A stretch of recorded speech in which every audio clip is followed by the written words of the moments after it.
these are your notes from last week that we made together. 5-move plan thing. Yeah, good. So I actually spectated your game last Friday briefly, and I noticed that in this game here, there was a moment where I thought you did that a little bit. Right about here. I kind of like, you seem to have sort of a plan. Was this intentional? Yeah. Ever since you took this way, you kind of knew where your pieces were going to go, right? But I think you did this a couple of times, at least in this game, where you had a 5-move plan, right? Mm-hmm. Cool. Let's see more instances of that, and we're going to look for moments where it was time to sort of develop a 5-move plan. All right, so the opening, per usual, you played it really, really well. Yeah, that move, right? We talked about that last. We did talk about this last time, yeah. Okay, so then he goes D5, and then you go takes, and then takes right here. Okay, so here's the thing. I don't like this move. It doesn't necessarily make a whole lot of sense, right, to give up a bishop for a knight. And you kind of do just have this one mover where you could just bring in the rook. Did you consider doing this? The rook? Not really. I gotcha. So a good thing and a bad thing. I like that when you played right here, I could sense that you kind of had a plan for where this other stuff was going to go. Bad thing is this move wasn't that good. So Okay. a way to improve then, let's think about a way to improve here. This is actually a pretty complicated position. I'm just realizing. Mm-hmm. We know the knight wants to go here. You could be a little bit,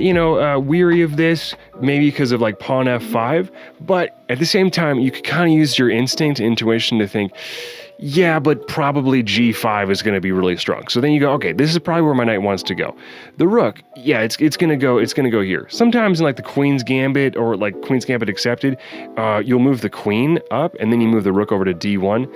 This really isn't that type of situation. Now, that's where the concrete easy part ends, because actually it's quite difficult to see a way to place the rest of your pieces. Like your bishop, where can your bishop go? Here, not really. They're just going to kick it away with this, right? Yeah. The queen, this one's a bit tough too. I mean, you kind of want to leave it here on d1 to give it the option to go this way or this way. Your rook is actually easier than it seems, because you're not going to be moving it in this way. You're going to have it kind of stay behind these pawns. So you're going to push here and here and delay the development of these guys. It's an interesting position. Here would be the general plan, right? Like we talked about, try to have a 5-move plan. Okay, so the way to think about this one was, my knight should go here.